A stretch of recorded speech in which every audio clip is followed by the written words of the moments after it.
لبيك اللهم لبيك لبيك لا شريك لك لبيك إن الحمد والنعمة لك والملك لا شريك لك۔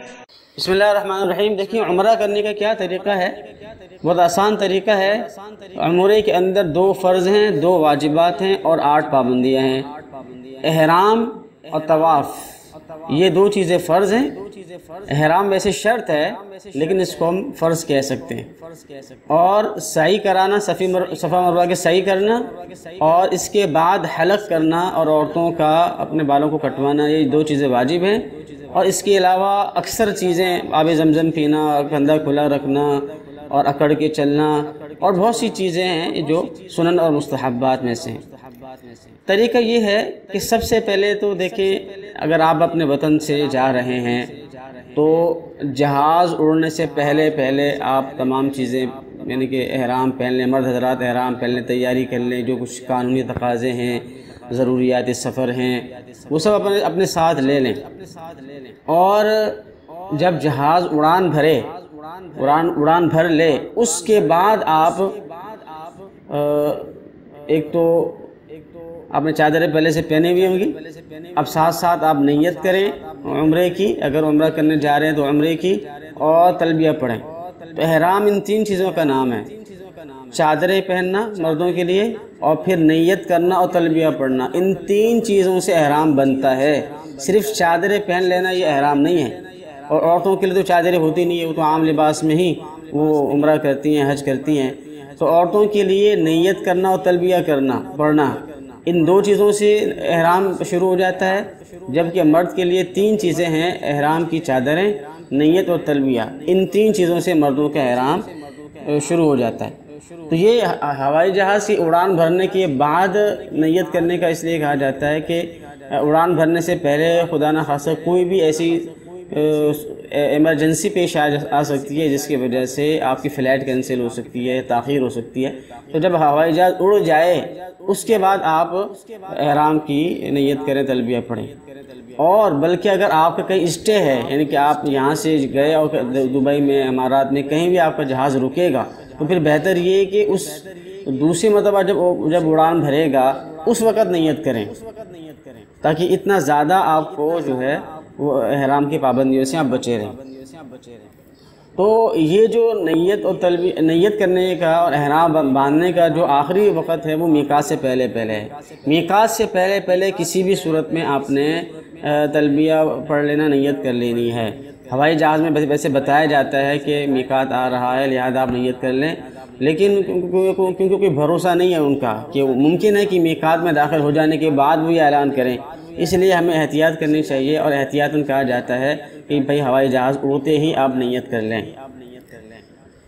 اب جب احرام آپ نے باندھ لیا اس کے بعد تلبیہ، یعنی لبیک اللہم لبیک لبیک لا شریک لک لبیک ان الحمد والنعمت لک والملک لا شریک لک، یہ تلبیہ ہے، اور اس کا ورد کثرت سے آپ نے کرنا ہے۔ گویا کہ یہ حاجی کا اور عمرہ کرنے والے کا ترانہ ہے، اور اس کا یہ ورد ہے، ہر جگہ اوپر چڑھتے ہوئے، نیچے اترتے ہوئے، چلتے پھرتے، ہر وقت آپ نے اس کو پڑھتے رہنا ہے۔ جیسے ہی آپ نے احرام باندھ کر نیت کر کے تلبیہ پڑھا تو آپ پر اب 8 قسم کی پابندیاں عائد ہو گئی۔ اب آپ خوشبو استعمال نہیں کر سکتے، چاہے مرد ہو یا عورت، بال نہیں کاٹ سکتے، ناخن نہیں کاٹ سکتے، چاہے مرد ہو یا عورت، اور سلا ہوا لباس نہیں پہن سکتے، لیکن یہ مردوں کے لیے ہے، عورتوں کے لیے جائز ہے کہ وہ سلا ہوا لباس جس طریقے کا بھی وہ پہن سکتی ہیں۔ چوتھی پابندی یہ ہے کہ مرد حضرات ایسی چپل نہیں پہن سکتے جس سے یہ بیچ کی ابھری ہوئی ہڈی، پاؤں کی بیچ کی ابھری ہوئی ہڈی، دونوں ٹخنے اور ایڑی کا جو حصہ ہے، یہ 4 چیزیں ہیں، یہ چھپ جائیں۔ تو ایسی کوئی چپل نہ پہنیں، بلکہ ایسی چپل پہنیں جس میں یہ 4 ہڈیاں کھلی رہیں۔ البتہ خواتین کے لیے ہر قسم کی چپل پہننا، جوتی پہننا جائز ہے۔ اسی طریقے سے 5ویں پابندی یہ ہے کہ مرد اپنا چہرہ اور سر کھلا رکھیں گے، جبکہ خواتین سر چھپا کے رکھیں گی، البتہ جو چہرہ ہے چہرہ کھلا رکھیں گی، لیکن چہرہ کھلا رکھنے کے ساتھ ساتھ پردہ بھی ضروری ہے، چہرہ بھی کھلا رکھیں گی لیکن ساتھ میں پردہ بھی ضروری ہے۔ دونوں اللہ تعالیٰ کے حکام ہے، پردہ کرنا بھی اللہ کا حکم ہے اور چہرے کو کھلا رکھنا احرام کی وجہ سے یہ بھی اللہ کا حکم ہے۔ تو لہٰذا ایک ایسی صورت اختیار کرے جس سے دونوں پر عمل ہو جائے، اور وہ صورت یہ ہے کہ ایک چھجے والا یا ہیٹ والا برقع آتا ہے، اسکارف وغیرہ کوئی چیز، تو وہ چیز لے لیں جس کی وجہ سے وہ جو پردہ بھی ہو جائے گا، اور کیونکہ وہ جو اس چھجے کی وجہ سے اس ہیٹ کی وجہ سے وہ پردہ تھوڑا سا دور ہوگا، اس لیے وہ کپڑا چہرے پر بھی نہیں لگے گا، اور اگر ہوا سے اڑ کر چہرے پہ لگ جاتا ہے تو فوراً دور کر دیں، تو اس سے کوئی جنایت کوئی جرمانہ بھی لازم نہیں ہوگا۔ اور یہ سارے ہیٹ اس قسم کے وہاں موجود ہوتے ہیں حاجی کیمپ وغیرہ میں اور بازار میں۔ ایک اور بات یہ ہے کہ پابندی یہ ہے کہ جنسی بات یا کوئی بھی جنسی عمل نہیں کر سکتے ورنہ جرمانہ واجب ہو سکتا ہے۔ اور ایک پابندی یہ ہے کہ واجبات عمرہ یا واجبات حج میں سے کوئی بھی، اگر آپ حج کرنے جا رہے ہیں تو حج کے واجبات میں سے، عمرہ کرنے جا رہے ہیں تو عمرے کے واجبات میں سے کسی کو نہیں چھوڑ سکتے ورنہ جرمانہ واجب ہو جائے گا۔ اور آخری پابندی یہ ہے کہ خشکی کے جانور کو نہیں مار سکتے، حتیٰ کہ جو سر میں جو جو ہوتی ہیں جو کو بھی نہیں مار سکتے۔ ان پابندیوں کی خلاف ورزی سے جرمانہ واجب ہوتا ہے۔ اگر چھوٹا جرم کیا ہے تو چھوٹا جرمانہ واجب ہوتا ہے، بڑا جرم کیا ہے تو بڑا جرمانہ واجب ہوتا ہے۔ اس کی کیا تفصیلات ہیں وہ انشاءاللہ اگلے اسباق میں آپ پڑھیں گے، فی الحال تو ہم اس کو مختصراً آپ کو طریقہ بتا رہے ہیں۔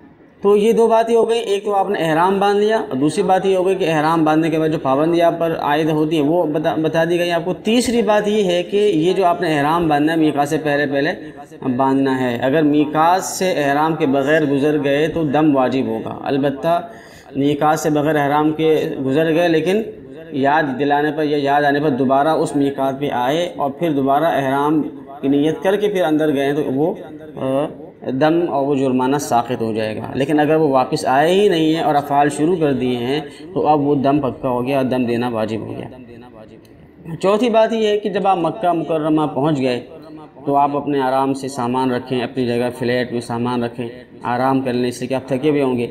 اس کے بعد جب آپ حرم شریف میں آتے ہیں تو کعبۃ اللہ پر نظر پڑتے ہی دعا مانگیں، انشاءاللہ وہ دعا حدیث میں آتا ہے کہ دعا قبول ہوتی ہے۔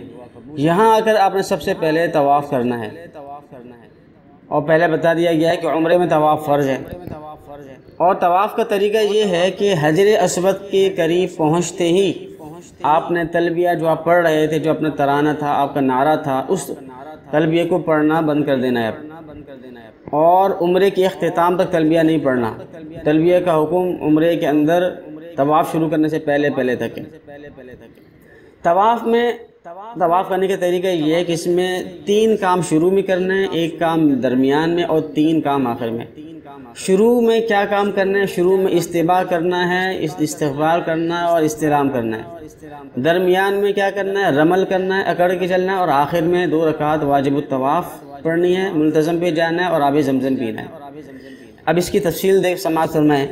تفصیل یہ ہے کہ دیکھیں طواف کی ابتدا حجر اسود سے ہوتی ہے، یہ ضروری ہے، طواف کی ابتدا حجر اسود سے کرنا ضروری ہے۔ آپ حجر اسود کی سمت میں آئیں گے اور حجر اسود کی سمت کو ظاہر کرنے کے لیے وہاں ایک سبز لائٹ لگی ہوتی ہے، ایک علامتی طور پر سبز لائٹ بنائی گئی ہے۔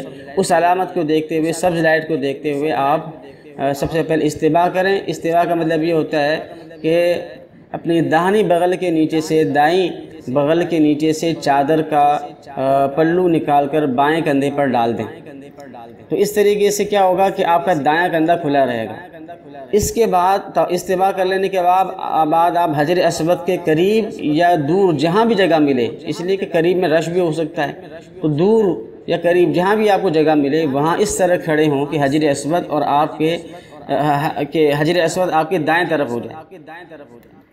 اس کے بعد طواف کی نیت کر کے دائیں طرف اتنا چلیں کہ حجر اسود آپ بالکل سامنے آ جائے، پھر اللہ اکبر کہتے ہوئے دونوں ہاتھ کانوں تک اٹھائیں، جس طرح تکبیر تحریمہ میں کانوں تک ہاتھ اٹھاتے ہیں، اور تکبیر کہنے کے بعد ہاتھ چھوڑ دیں۔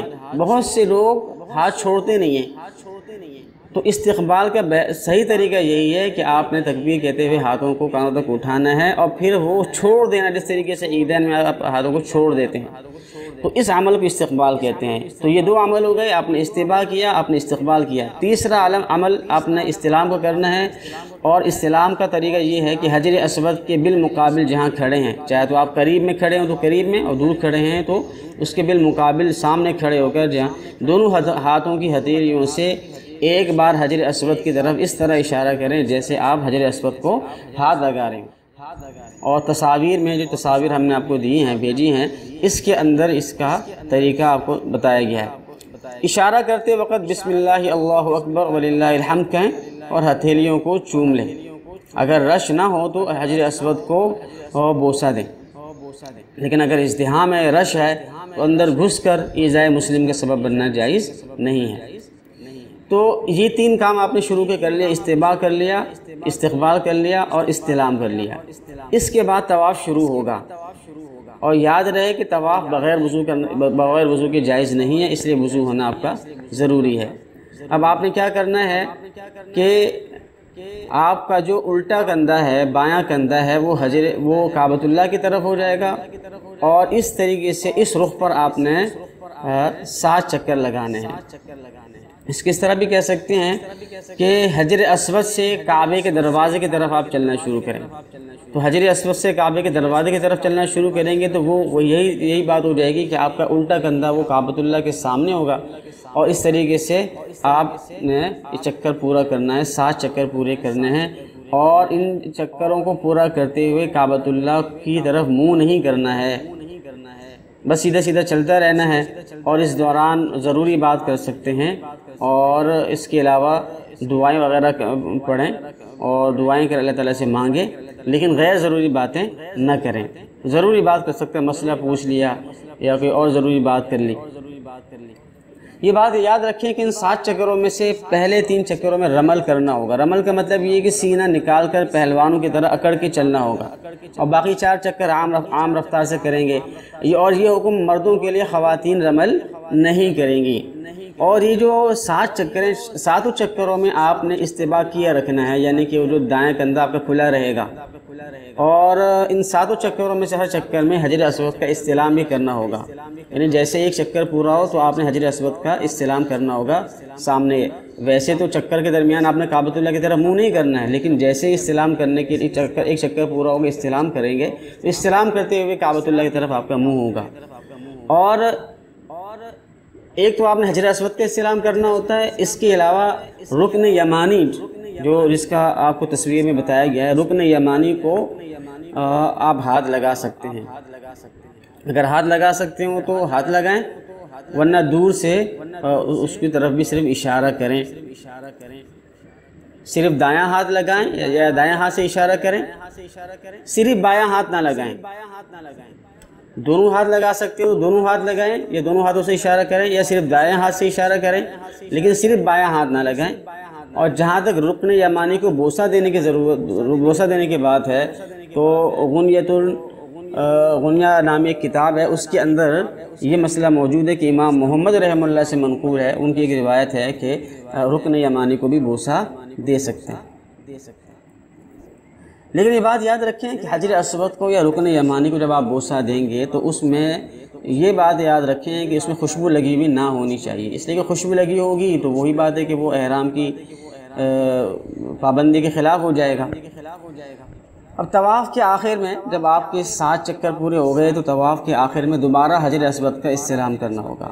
اس طریقے سے ایک طواف میں 8 بار حجر اسود کا استلام ہوگا، اور اس کے بعد طواف سے فارغ ہونے کے بعد آپ نے داہنے کندھے کو، اپنے دائیں کندھے کو دوبارہ ڈھک لینا ہے۔ اب اس کو کھلا رکھنے کی کوئی ضرورت نہیں ہے، آپ کا طواف پورا ہو چکا ہے۔ اب طواف کے بعد آپ نے 3 کام کرنے ہیں، 2 رکعت واجب الطواف پڑھنے، اس کے بعد مقام ابراہیم کے پیچھے آسانی سے جگہ ملے تو وہاں پہ، ورنہ کہیں بھی جہاں آسانی ہو 2 رکعت پڑھنی ہے جو کہ مسنون ہے۔ اور اس کے بعد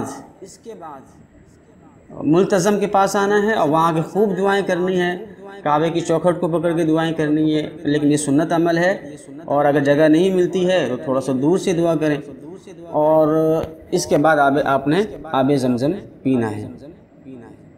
یہ ہو گیا طواف اور اس کے سنت اعمال۔ اس کے بعد آپ نے صفا مروہ کی سعی کرنی ہے۔ سعی باوضو کرنا سنت ہے۔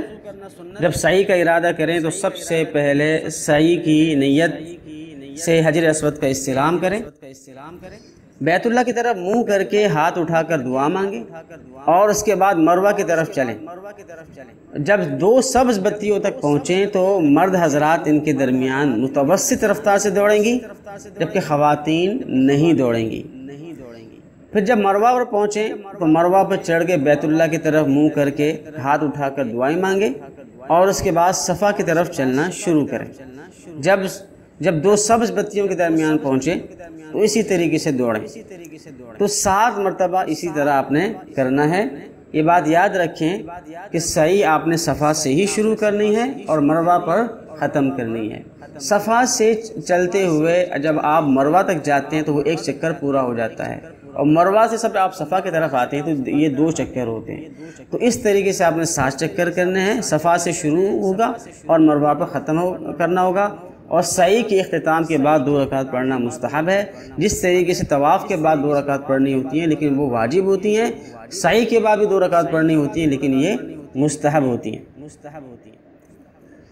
آخری عمل ہمارا ہے وہ ہے اس سعی کے بعد حلق کرانا یا بال کٹوانا۔